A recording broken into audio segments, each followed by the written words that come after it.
WNCC, that'll be the sole focus for us here today on the TV side of things. Let's start with basketball at Cougar Palace last night for both the Cougar women's and men's teams. They were in action against Trinidad State.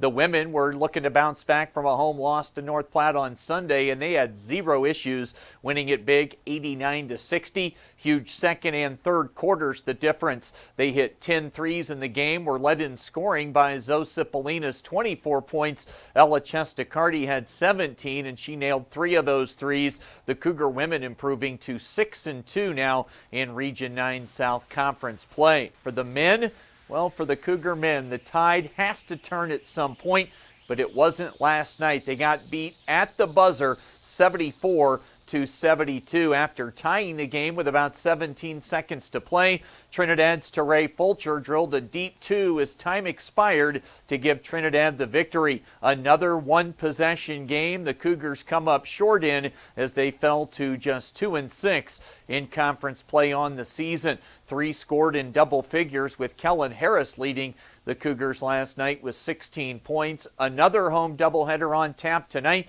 WNCC hosting Otero. We'll have the broadcast on KOLT 690 and 101.7 with Chuck Schwartz starting at 4:45. Tip at 5 o'clock tonight for the women's game. Baseball season. Yes, baseball season back again, and for WNCC, it's the 25th year for the program, and head coach Mike Jones has been here since the start. Oh my gosh. Yes, I love this community. This has become home for me. I absolutely love it here. And yes, the players every year. The players every year, the entire motivation.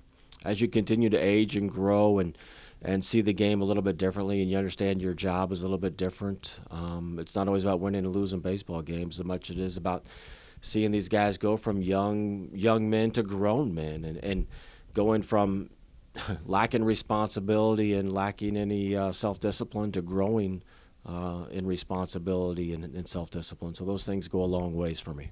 It's been a light winter so far in terms of snowfall, but there's plenty of wind that's been going around as well. Here's Coach on how the weather has treated them in terms of preparation and getting ready for the season. We're ahead. We're ahead of where we normally are, way above average as far as getting outside, even fighting some of the wind days. I mean, the wind days were absolutely brutal at times, but there were times where we were able to get outside in somewhat of the breezy days and at least get conditioning done, at least getting throwing done, at least taking some ground balls, fly balls, running the bases, really just going over some of the conditioning almost like it was a spring training rather than being stuck inside. We got a lot more done. Both for the lineup and the pitching staff, there are plenty of returners from last year's team, and that makes life easier on the head coach in terms of readiness and getting ready for the start of the year.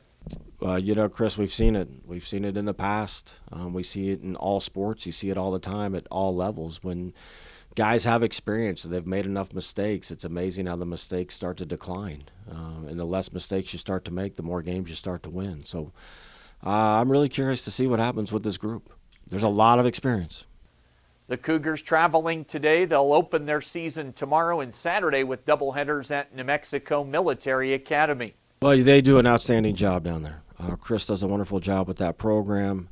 He'll have a mix of all kinds of talents. I mean, he's going to have some power bats in there for sure. He's going to have the runners in there. He's going to have the defensive specialists. He's going to have the guys on the mound that can absolutely come at you with velocity and breaking balls. And they'll even run a short game if they need to. They'll run the hit and run. They're going to do all the baseball fundamentals that they need to win a baseball game. Absolutely. They're very well-run program, very disciplined. It's always a good opportunity to play them, and I enjoy playing those guys. Cougar baseball opening this weekend. They won't play their first home games of the season until later this month. That's scheduled for the 21st. That's the latest today from the Sports Desk. I'm Chris Cottrell.